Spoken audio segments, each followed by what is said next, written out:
Railway budget సుదీర్ఘ యాత్ర ఇక ముగిసినట్టే. రైల్వే బడ్జెట్ను సాధారణ బడ్జెట్తో విలీనం చేయాలని కేంద్ర మంత్రివర్గం నిర్ణయించింది. దీంతో 92 ఏళ్ల రైల్వే బడ్జెట్ ప్రస్థానం ఇక చరిత్రలో కలిసిపోయినట్టే. ఇక ఏటా ఫిబ్రవరి చివర్లో ప్రవేశపెట్టే బడ్జెట్ తేదీని ముందుకు జరపాలని మంత్రిమండలి సూత్రప్రాయంగా అంగీకరించింది. వచ్చే ఆర్థిక సంవత్సరానికి బడ్జెట్ను ఎప్పుడు ప్రవేశపెట్టాలన్న దానిపై శాసనసభ ఎన్నికలను దృష్టిలో పెట్టుకుని ప్రభుత్వం నిర్ణయించనుంది. ఇక స్వాతంత్ర్య సమరయోధులకు ఇచ్చే పింఛను 20% మేర పెంచాలన్న ప్రతిపాదనను మంత్రిమండలి ఆమోదించింది. 92 ఏళ్ల ప్రత్యేక రైల్వే బడ్జెట్ ఇక చరిత్రలో కలిసిపోనుంది. రైల్వే బడ్జెట్ను సాధారణ బడ్జెట్లో విలీనానికి కేంద్ర మంత్రివర్గం పచ్చజెండా ఊపింది. ప్రధానమంత్రి నరేంద్ర మోదీ అధ్యక్షతన సమావేశమైన కేంద్ర కేబినెట్ ఈ కీలక నిర్ణయం తీసుకుంది. వచ్చే ఆర్థిక సంవత్సరం నుంచి కేవలం సాధారణ బడ్జెట్ ఒక్కటే ఉంటుందని కేంద్ర ఆర్థిక మంత్రి అరుణ్ జైట్లీ ప్రకటించారు. సాధారణ బడ్జెట్లో రైల్వే బడ్జెట్ విలీనంతో రైల్వే శాఖకు ఎలాంటి నష్టం జరగదని, ఆ శాఖకు ఇచ్చే ప్రాధాన్యత ఎప్పటికీ కొనసాగుతుందని జైట్లీ స్పష్టం చేశారు. రైల్వే బడ్జెట్కు స్వస్తి పలకనుండటంతో ఇక సాధారణ బడ్జెట్లోనే రైల్వేను కీలక రంగంగా పరిగణిస్తామని ఆర్థిక మంత్రి వివరించారు. मंत्री परिषद ने इसलिए निर्णय किया कि इस आने वाले वर्ष से रेल बजट और जनरल बजट अमेलगमेट होंगे. There will be only one budget, which will be the general budget, and all proposals with regard to the railways will be a part of the general budget. Consequently, there will be only one appropriation bill. Railways की एक distinct identity है और उसका अपना expansion व्यय है, उसकी functional autonomy है, वो सब बरकरार रहेगी.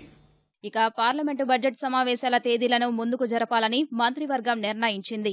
అయితే సమావేశాలు ఎప్పుడు నిర్వహించాలన్న దానిపై రానున్న శాసనసభ ఎన్నికలను దృష్టిలో పెట్టుకుని ప్రభుత్వం నిర్ణయం తీసుకుంటుందని జైట్లీ చెప్పారు. బడ్జెట్లో ప్రణాళికేతర వ్యయాలను తొలగించాలని కూడా కేబినెట్ నిర్ణయించింది. బడ్జెట్ సంప్రదింపులు కసరత్తు వేగంగా పూర్తి చేసేందుకు ప్రభుత్వం కృషి చేస్తుందన్న జైట్లీ మార్చి 31 కల్లా అది పూర్తవుతుందని తెలిపారు. ఏప్రిల్ 1 నుంచి ప్రభుత్వ పథకాలపై వ్యయాలు ప్రారంభమవుతాయని వివరించారు. प्लान और नॉन प्लान एक्सपेंडिचर की जो डिस्टिंक्शन है वो आने वाले वर्ष से समाप्त कर दी जाएगी और सैद्धांतिक रूप से सरकार इस विषय के पक्ष में है कि जो बजट की पूरी प्रक्रिया है, बजट पारित होना, डिमांड्स ऑफ ग्रांट्स पे चर्चा होना और फिर फाइनेंस बिल पास होना, ये सारी प्रक्रिया 31 मार्च से पहले समाप्त हो जाए. सैद्धांतिक तौर से सरकार इसलिए बजट डेट और बजट सेशन को एडवांस करने के पक्ष में है. దేశ 70వ స్వాతంత్ర దినోత్సవాలు పురస్కరించుకుని స్వాతంత్ర సమరయోధుల పింఛన్ను 20% మేర పెంచాలని కేంద్రం నిర్ణయించింది. అండమాన్ సెల్యులార్ కారాగారం లేదా బ్రిటిష్ ఇండియా వెలుపల కారాగార శిక్ష అనుభవించిన స్వాతంత్ర సమరయోధుల పింఛన్ 5,000 రూపాయల మేర పెరగనుంది. అండమాన్ జైలు శిక్ష అనుభవించిన వారికి ప్రస్తుతం 24,775 రూపాయలు అందుతుండగా ఇకపై 30,000 రూపాయల పింఛన్ అందనుంది. బ్రిటిష్ ఇండియా వెలుపల శిక్షలు అనుభవించిన వారికి 28,000 రూపాయల పింఛన్ ఇవ్వనున్నారు.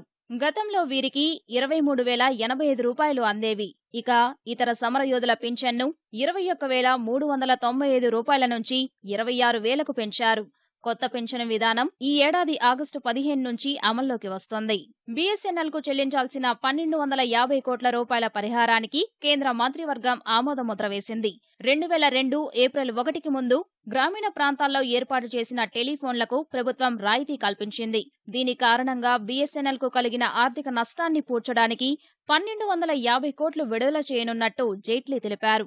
మరోవైపు అక్రమ నిల్వలు, ధరల స్థిరీకరణ కోసం పప్పులు, వంట నూనె గింజలపై వ్యాపారుల నిల్వల పరిమితిని మరో ఏడాది పాటు పొడిగిస్తూ నిర్ణయం తీసుకుంది. వచ్చే ఏడాది సెప్టెంబర్ 30 వరకు ఈ ఆంక్షలు కొనసాగుతాయని కేంద్ర ఆహార మంత్రి రామ్ విలాస్ పాస్వాన్ తెలిపారు. NHAI, PFC, REC, IREDA, NABARD, inland water authority బాండ్ల జారీ ద్వారా 31,300 కోట్ల రూపాయలను సమకూర్చుకోవాలన్న ప్రతిపాదనకు కేంద్ర మంత్రివర్గం ఆమోదం తెలిపింది.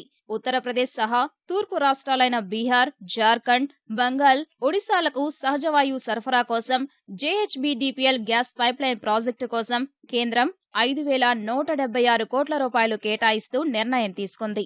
ఈ ప్రాజెక్టు ద్వారా ఈ 5 రాష్ట్రాల్లోని పరిశ్రమలు, వాణిజ్య, గృహ, రవాణా అవసరాలకు సహజవాయువు అందించనున్నారు.